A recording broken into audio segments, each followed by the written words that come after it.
우린 지난주에 므낫세 지파에 대해서 우리가 배웠습니다. 자, 오늘은 그 므낫셋의 동생인 에브라임에 대해서 우리가 살펴보려고 우리가 합니다. 사실 하나님께서 이스라엘의 12지파를 선별하시고 그 지파의 각 특성에 따라서 하나님이 그들에게 복을 주시고요, 그들의 장래와 그들의 삶을 이끌어 주십니다. 우리가 이 12지파를 보면서 무엇을 생각난다고 그랬죠? 이것은 이스라엘의 단순한 12지파가 아니라 온 인류를 향한 하나님의 구원의 모습을 그 인간들의 모습 속에서 나타내주고 있는 그런 일들이죠. 그러므로 하나님께서는 이 12지파를 대표하지만 다시 보면 우리 인간의 모습과 인간의 삶의 모습을 비추어서 오늘 이 12지파를 통해서 우리가 하나님 안에서 어떻게 살 수 있는가를, 그것을 우리에게 보여주고 있는 말씀입니다. 자, 그러면 에브라임이라면 누구일까 하는 것이지요. 야곱의 사랑하는 부인이라면 라헬 아닙니까? 그 라헬이 낳은 첫 번째 아들 요셉의 차자, 둘째 아들이 바로 에브라임입니다. 이 에브라임은 요셉이 애굽으로 팔려가서 하나님의 은혜로 말미암아 총리가 되고 난 이후에 첫 아들 므낫셋을 얻고 그 후에 이 에브라임을 얻게 되었던 것이지요. 그러면 이 에브라임의 이름의 뜻이 무엇일까요? 오늘 창세기 41장 50절에서 52절의 말씀 보면 이렇게 말씀하고 있습니다. 흉년이 들기 전에 요셉에게 두 아들이 나되 곧 오느 제사장 보디바라의 딸 아스낫이 그에게 낳은지라. 요셉이 그의 장남의 이름을 므낫셋이라 하였으니 하나님이 내게 내 모든 고난과 내 아버지의 온 집의 일을 잊어버리게 하셨다 하며, 차남의 이름을 에브라임이라 하였으니 하나님이 나를 내가 수고한 땅에서 번성하게 하셨다 함이더라. 자, 오늘 이 본문의 말씀에서 에브라임의 뜻이 뭐라고 말씀하셨죠? 하나님이 나를 내가 수고한 땅에서 번성하게 하였다 라고 얘기했습니다. 그러니까 오늘 에브라임의 그 이름의 뜻이 번성합니다, 창성합니다 라고 하는 뜻입니다. 이 사실 이 요셉이요, 얼마나 감격했을까요? 종인 자신이 애굽의 총리가 되고요, 애굽에서 명문 가문인 온의 제사장 보디베라의 딸 아스낫을 자기 아내로 얻어서 이 아들 2명씩 낳을 수 있었으니까요, 그 얼마나 감격스럽겠습니까? 또 그거는요, 하나님 앞에 얼마나 또한 감사와 또 하나님을 향하여 얼마나 감격의 삶을 그의 모습에 들었겠을까요? 왜 그랬죠? 나오지 못할 감옥, 이방의 노예, 그 노예가 말이에요, 바르게 살아보려고 했더니 그것을 꺾는 보디발의 아내의 유혹을 뿌리쳤다고 강간범으로 몰려서 영원히 죽을 수밖에 없는 그 집 감옥에 지금 갇혀 있었잖아요. 나갈 수도 없는 그 감옥에 갇혀 있었잖아요. 그런데 하나님께서 바로에게 이상한 꿈을 주시고 또 그 꿈을 풀 수 있는 능력, 해석의 능력을 이 요셉에게 주어서 이 요셉이 그 꿈을 해석함과 아울러 하나님이 그 꿈대로 그 역사를 애굽에 나타나게 한 것입니다. 그래서 그 애굽에 나타난 현상, 이 역사 속에서 자기가 총리로 발탁되고 온 애굽을 다스리는 그런 총리 자리, 어떻게 감히 생각해 봤겠습니까? 이방의 종이 어떻게 하루아침에 총리가 될 수 있었겠냐는 것입니다. 그러니까 오늘 이 둘째 아들 이 에브라임 부를 때요, 오늘 창성합니다, 너는 번성합니다, 그렇게 이야기할 수 있었던 것, 그렇게 이름을 부를 수 있었던 것은 아주 당연한 일이 아니냐 생각되지 않습니까? 여러분도 그렇잖아요. 여러분도 이루지 못한 꿈들, 바라고 있는 소원이 하루아침에 이루어졌다고 생각해 보세요. 여러분 잠이 오시겠습니까? 이게 도대체 꿈인지 아닌지 여러분의 삶도 꼬집어보지 않겠습니까? 그러면서 여러분 뭐라고 얘기하겠어요? 얼마나 황홀한 구름 위에 걷는 그런 그 삶을 여러분에게 나타나지 않겠습니까? 바로 요셉이 그것을 고백하고 있는 거예요. 그래서 에브라임아, 에브라임아 부를 때마다 나의 창성함이요, 나의 번성함이요, 하나님의 은혜요, 하나님 나에게 이런 은혜를 주셨군요, 이런 감사를 그 이름을 통해서 불러지고 있고 하나님 앞에 드려진 것을 우리가 보게 됩니다. 그러면 이 에브라임에 대한 이 야곱과 그리고 모세의 축복은 어떤 축복을 하고 있을까요? 이 야곱은요, 에브라임을요, 장자의 복으로 축복하고 있어요. 오늘도 본문의 말씀 보니까 에브라임 둘째인데 그 아버지 야곱이 147살이 되어서 이제 죽음의 날이 가까웠어요. 앞이 보지 못하지 않았습니까? 그 마지막 기력을 다해서 이 아들들에게 복을 내릴 때에 어떤 복을 내리죠? 오늘 요셉은요, 이 에브라임을 자기 아버지 왼손에 갖다 놨고요, 이 므낫세 맏아들을 오른손에 갖다 놨더니 아버지가 바꿔서 장자의 복을 오늘 이 에브라임에게 준 것입니다. 자, 그래서 오늘 이 에브라임 야곱이 복을 내려준 것 어떤 것처럼 그는 이제 창성한 사람이 되지 않았습니까? 뿐만 아니라 모세도 뭐라고 얘기합니까? 모세가 마지막 이 광야의 생활을 접고 그 12지파 그들에게 복을 내릴 때에 뭐라고 이 에브라임에게 얘기하고 있습니까? 오늘 요셉 지파에서 대화하고 있지만 사실 이제 야곱을 통해서 장자의 복을 받았기 때문에 이 요셉의 복은 고스란히 요셉의 축복한 복은 제일 먼저 장자에게 가는 것을 우리가 보게 됩니다. 그래서 오늘 여기 말씀 보면요, 다 이 요셉에 대해서는요, 하늘의 보물인 이슬과 땅에 저장한 물과 태양이 결실한 선물과 태음으로 자라는 선물과 옛산의 좋은 산물과 영원한 작은 언덕의 선물과 땅의 선물과 거기에 충만한 것과 가시나무 떨기 가운데 계시던 이의 은혜로 말미암아 복이 요셉의 머리에 그의 형제 중에 구별된 자의 정수지에 임할 것이라고 신명기 33장 13절에서 17절에 얘기하고요. 그리고 뭐라고 얘기하냐면 오늘 33, 17절에 보니까 그는 첫 수송아지 같이 위엄이 있으니 그 뿔이 들소의 뿔 같도다. 이것으로 민족을 받아 땅까지 이르리니 곧 에브라임의 자손은 만만이요 므낫셋은 천천히로다. 여러분, 오늘 17절의 말씀에 주목해 보면 에브라임이 무엇이 된다 그랬습니까? 물론 요셉의 축복이 오늘 에브라임과 므낫셋에 내려갑니다. 그러나 그의 첫 소산, 이 요셉이 받을 첫 복은 누구에게 오는 거예요? 이 에브라임에게 오는 거예요. 근데 이 에브라임은 오늘 17절에 뭐라 하면 그는 첫 수송아지 같이 위엄이 있고 그의 뿔이 들소뿔같이 되어서 이것으로 민족들을 받아 땅끝까지 이른다고 이렇게 얘기하고 있습니다. 자, 그러니까 이 에브라임은요, 모든 이스라엘 민족 그 형제 중에서 정수리가 되어서 그 모든 것을 차지하는 자가 되는 거거든요. 그러니까 우리 한번 보세요. 오늘 이 모세 다음으로 이제 이스라엘 지도자가 나와야 되잖아요. 모세 다음으로. 근데 모세 다음으로 나온 지도자가 누구죠? 여러분이 잘 아는 여호수아예요. 이 여호수아는 어떤 사람이죠? 눈의 아들 여호수아라 그러는데 이 사람이 에브라임 지파의 두령이었어요. 그래서 가나안의 12명의 정탐꾼의 한 사람으로서 가나안 땅을 보고 온 사람이에요. 그러니까 이 여호수아라 이 사람이요, 바로 이 에브라임 지파의 수장이 되었어. 이제 맞이가 되었잖아요. 첫 소산물이 되었잖아요.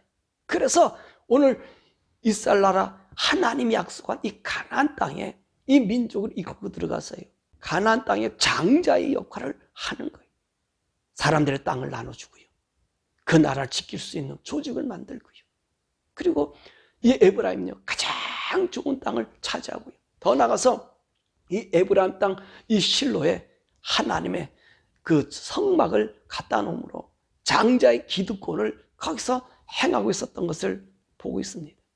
뿐만 아니라요, 우리도 이 사사기의 말씀을 보면 이스라엘 나라 사람들이 하나님의 말씀을 등지고 떠나 살았을 때 그 적으로부터, 이방인으로부터 박해와 핍박과 그리고 종살이였을 때 아닙니까? 그때 보면 많은 사사들이 나오는데 그 사사들 중에서 보면요, 최초의 여자 사사가 나타나지요. 그 누구지요? 사사기 4장에서 나타나는 여사사, 여장부 사사, 이 두보라라고 하는 사사, 여러분 아시잖아요. 그 당시 때 어떤 일이 있었습니까? 가나안 땅 야빈이 온 이스라엘 사람들이 하나님 말씀을 등져버리고 우상을 따라 살게 되었던 거예요. 그래서 이 야빈이 오늘 하나님 말씀처럼 이 이스라엘을 다스린 거예요. 이때 하나님께서 이 드보라에게 말씀하셨지요. 오늘 아비노함의 아들 이 바락을 통해서 자기 납달리와 스불론 사람 자손 1만 명을 불러다가 이 다볼산으로 가라.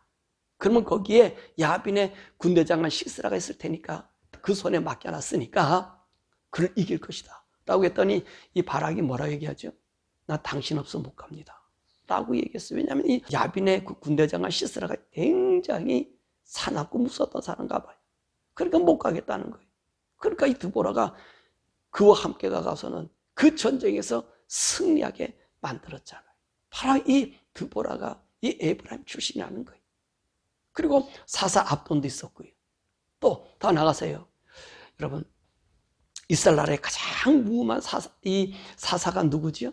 그 선지자가 누구지요? 사무엘 아닙니까? 이 사무엘이 바로 에브라임 지파예요. 근데 보세요. 이 사무엘은요, 어머니가 소원해서, 그 한나가 소원해서 나신 이름을 만들어서 그 젖대고 난 한 2살, 또 3살, 그때부터 하나님의 종으로 기름받은 사람이에요. 이 사무엘이요, 이 에브라임이. 이 사무엘은요, 참 이 사람이 온전한 사람 아닙니까? 그리고 이 사무엘을 통해서 어떤 일이 생겨져요? 이스라엘 나라 왕조가 세워지고요. 오늘도 그리스도의 왕국, 다윗의 왕국이 세워지는 그 지름길을 만들어 놓은 거예요. 그러니까 오늘 모세가 얘기한 것처럼 모든 것의 첫 번째로 받는 그런 지파가 바로 이 에브라임 지파라는 것입니다. 뿐만 아니라요, 하나님은 에브라임에게 축복했듯이 오늘 에브라임은 이것으로 끝나는 것이 아니에요. 이 다윗의 통일 왕국을 세웠고요. 그리고 솔로몬이 하나님의 성전을 세워서 이제 예루살렘을 또 이 이스라엘 나라를 강성한 나라로 만들지 않았습니까? 그런데 이 솔로몬이 말년에 어떤 일을 저지르죠? 오늘 보니까 이 사람이요, 하나님께 우상을 섬기는 거예요. 예? 온 세상 사람들에게 공물 받아서 이제 1000명의 여인을 얻으니까 각각의 그 지방의 문화를 갖다가 그 땅에 우상을 즐비하게 세우는 거예요. 그래서 하나님께서 보다 못해서 이제 실로 사람 아이야 이 선자를 통해서 에브라임 출신의 여로보암을 불러가지고 그에게 이스라엘 나라 10땅을 준다고 약속한 거예요. 그 왜 이 약속했냐면 솔로몬이 시돈에는 아스타롯을 섬기고요, 모압의 금모스를 신을 섬기고요, 암몬에 밀곰을 세우고요, 신을 섬기고요. 이것들은요 전부 보면은 이 아스타롯은 음란의 그 여신을 상징하는 것이고요. 그리고 금모스나 이 밀곰은요, 여러분 심는 골짜기라서 사람을 제물로 바치는 그런 하나님이 가장 증오한 일들을 이 솔로몬이 행했단 말이에요. 그러니까 하나님께서 이 솔로몬에게 그 나라를 찢어가지고 10개의 나라를 여로보암에 주겠다는 거예요. 왜 여로보암이 그것을 갖죠? 이스라엘 나라에서 장자가 아닙니까? 그러니까 장자의 고난으로 이 여로보암이 10지파를 가진 것을 보게 됩니다. 에브라임은요, 오늘 야곱이나 이 모세가 얘기했던 그 복을 그대로 받았던 것을 우리가 보게 됩니다. 그럼 이 지파의 보석은 어떤 보석일까요? 출애기 28장 19절의 말씀 보면 호박이란 보석입니다. 이 호박은 레교라고 하는 이 보석인데 이 어떤 보석인지를 잘 모른다 그래요. 근데 이 보석에 대한 이야기가 내려오는 거 보면 이 보석은 황금색 빛이 나는 그런 보석이라고 합니다. 그리고 이 보석은요, 깎기가 매우 어렵다는 거예요. 그런데 이 보석은 다듬을수록 광채를 발한다고 합니다. 그래서 이 보석은요, 황금색이 나는 보석이기에 보석 중에서 가장 귀한 보석으로 이름나 있습니다. 한국에서 얘기하면 이 호박보석을 이야기하기를, 호박보석이라 하면 이 나무 송진이 엉켜져서 만들어진 보석으로 생각하고 있습니다. 근데 만약에 호박보석이 맞다면 그 보석은 적어도 수천 년 걸쳐서 생겨지는 보석이라는 거죠. 참 아름다운 보석, 정말 가치 있는 이 보석. 이 에브라임 지파는 요셉의 고성의 쓴물에서 벗어난 이후에 얻은 그 영광의 그 자리에 얻은 그 보석 같은 그런 지파가 에브라임 지파입니다.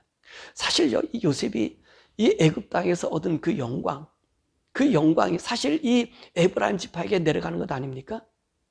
그런데 보세요. 이 요셉에 대한 이 바로의 평가가 어떤 평가였었죠? 오늘 요셉이요, 하나님의 이름으로 하면 이 바로의 꿈을 해석하지 않았습니까? 그러니까 바로가 뭐라 그래요? 이렇게 신에 감동된 사람이 없다. 그래서 그 이름을 사브레 바네아라고 이름을 줬어요. 이 사브레 바네아라는 이름이 무슨 말이냐면 하나님의 말씀. 그가 그의 말씀으로 살리라라고 하는 그런 의미를 가지고 있단 말입니다. 그 하나님의 말씀을 가진 자가 사는 거예요. 그러니까 이 사브레 바네아라고 얘기하면서 오늘 이 요셉을요, 총리로 만들지 않았습니까?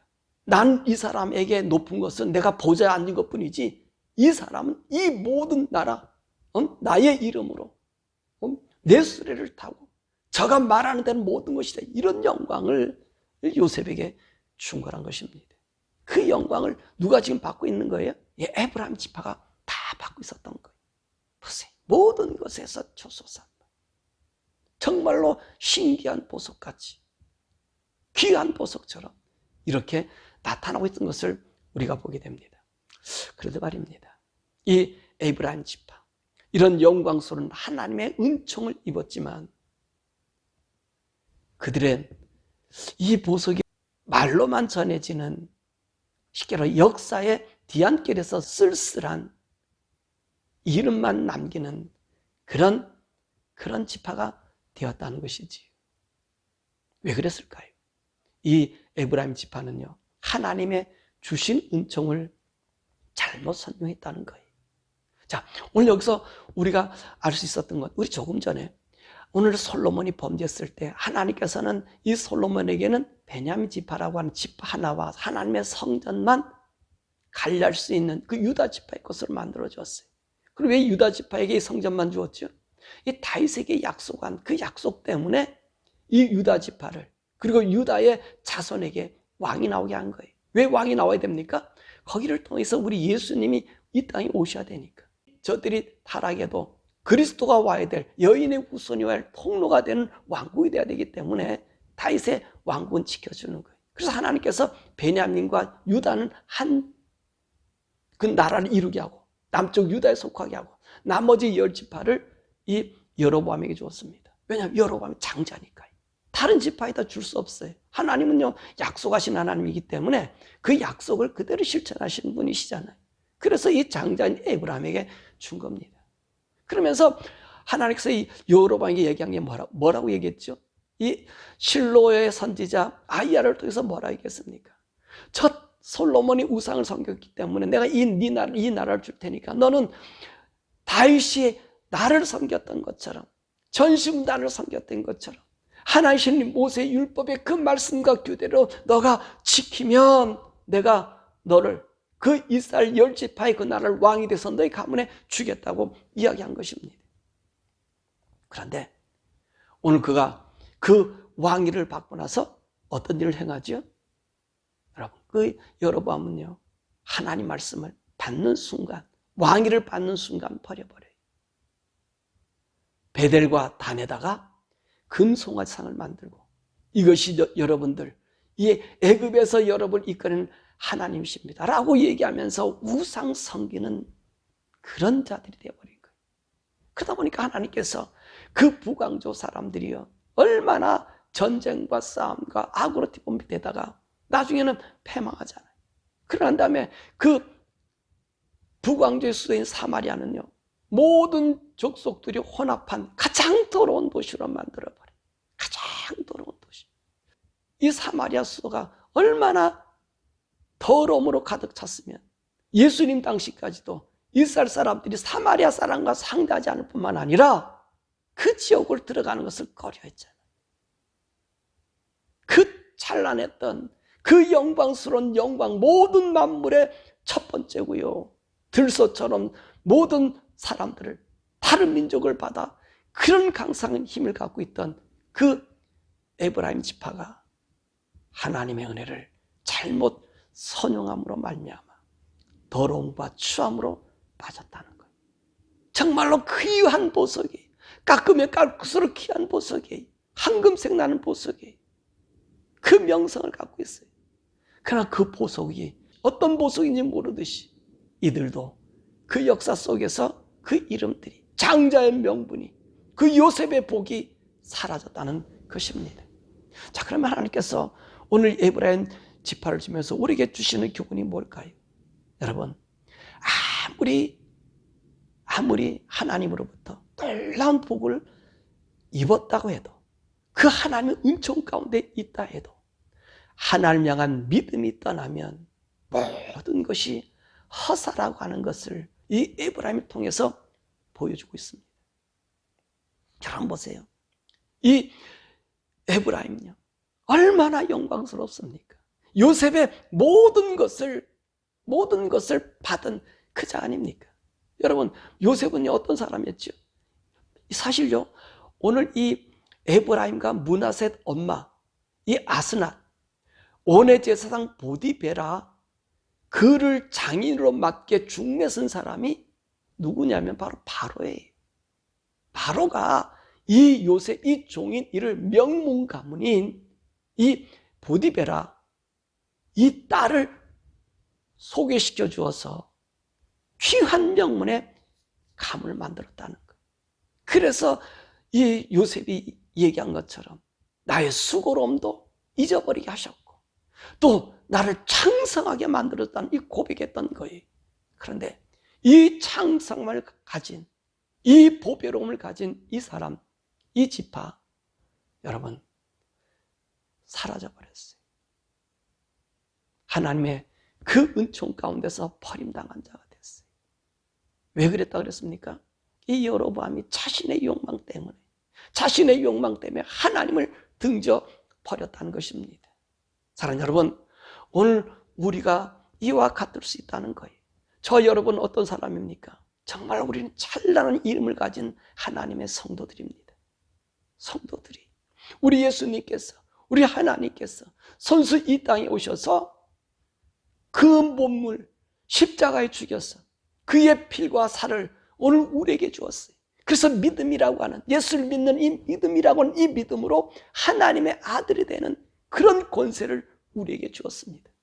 저와 여러분요, 지금 하나님의 아들이, 영원한 하나님의 아들이, 지금 우리가 이 땅에 사는데 하나님의 아들 모습처럼 사는 사람들이 별로 없잖아요. 그죠? 내가 예수 믿으니까 하나님의 아들이래, 이런 생각만 하고 살잖아요. 그죠? 근데 아니에요. 이제 언제 우리 주님 오시고 나서서 우리가 죽고 난 다음에 천국 가서는요, 이 아들의 힘의 권세가 엄청난 거예요. 무한한 거예요. 그런데 말입니다. 오늘 우리가 이 하나님의 아들의 이 이름을 가지고 있으면서, 여러분, 오늘도 우리가 이 이름을 버릴 때가 있다는 거예요. 왜? 어떻게? 우리의 욕망에 의해서. 이 에브라임처럼 버릴 수 있다는 거예요. 여러분, 에브라임은요, 그 과부의 아들이에요. 가부의 아들을 갖다가 하나님께서 그 가문이 에브라임이라고 하는 지파에 하나님의 복을 내려줬기 때문에 그 복대로 약속을 이행해 줬는데, 왕이 되고 나서 하나님 섬기러 오는 자들의 길을 막아버린 거거든요. 그래서 단과 베델에다가 이 금송아지를 만들어 하나님이라고 얘기했던 거, 하나님 모독한 거거든요. 그래서 하나님이 그를 버려버린 거예요. 사랑하는 여러분, 오늘도 우리가 예수 이름으로 하나님의 아들 되었습니다. 우리는 무한한 영광이 우리에게 있는 거예요. 그런데 이 하나님의 구원을 잊어버리면 안 되는 것입니다. 이 구원은 생명이에요. 지금은요, 이 땅에서 우리 하나님 아들의 능력과 힘이 제대로 발휘하지 못할 수도 있어요. 그러나 우리는요, 이 믿음이 우리 속에 간직돼야 돼요. 이 믿음이 세상에 팔아먹어서는 되지 않습니다. 물론 하나님께서는요, 이 하나님 있는 사람들에게 큰 은혜의 복을 주었어요. 이게 바로 이 서구 아닙니까? 하나님 섬길 때 그 나라들을 따라올 나라들이 세 개 없었어요. 이 미국도 마찬가지. 그 하나님의 이름으로 창성함을 주었어요.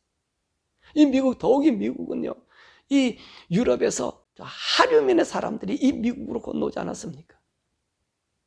그래 이들이 하나님을 섬기는 믿음을 가지고 창성해졌단 말입니다. 그런데 오늘 이 미국이 이 창성함, 하나님의 은혜를 잊어버리고 있어요.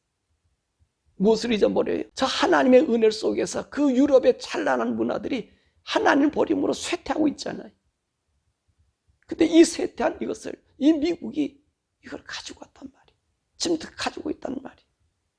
유명한 우리들이 아주 무명한 자들로 바뀌어지는 것이 미국의 처지로 넘어가고 있습니다. 왜 그럴까요? 하나님의 이름을 욕되게 하면 에브라임 그 지파 여호보람처럼 사마리아는 쓸모없는 성, 더러운 성으로 바뀌어진다는 것이죠. 그러면 저와 여러분들은요, 우리 구원의 주님, 이 구원을 잊어버리면 안 됩니다. 이 구원, 내게 주신 예수 그리스도의 그 피로 사준 그 영생, 이 영생은요, 팔아버리면 안 됩니다. 세상 가치관으로 팔아버려서도 안 되고요. 내가 좀 거기서 이득이 난다 해서 이득 때문에 팔아먹어서도 안 되고요. 내가 어떤 지위를 얻는데 예수 버리기만 하면 얻을 수 있다고 해서 그것을 얻기 위해서 예수님 믿는 믿음을 버리면 안 됩니다.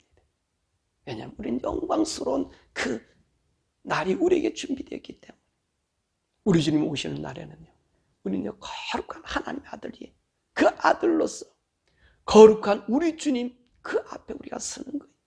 그리고 우리 주님 오시면요, 우리는요, 주님이 준비한 공주의 혼인잔치 정말 거룩한 신부로 올라가는 거예요.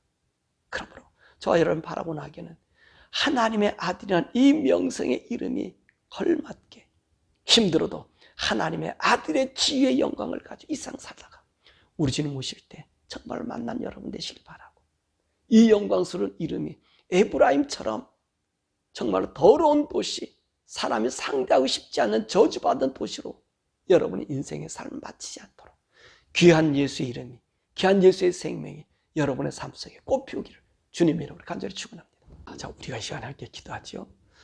여러분들은요, 하나님의 아들입니다. 이 세상에 사는 동안에는 잘 몰라요. 그런데 여러분들이 하나님의 아들이란 이 무한한 영광을 누리기 위해서는 우리 성령님이 여러분들과 함께 동행하고 말씀해 주시면 돼요. 그 말씀을 들으시면 돼요. 그러면요, 우리는요, 이 하나님의 영광스러운 아들임이요, 날마다 고백되어져요. 우리가 이것을 모르고 가면 오늘 여로보암처럼 자기의 이 어떤 이권, 자기의 그 어떤 것을 유지하기 위해서 하나님 욕되게 만들거든요. 여러분들은요, 하나님이, 우리 예수님이 자신의 피와 살을 죽음으로써 우리를 사준 사람들이, 그래서 하나님 아들 되게 만들었어요.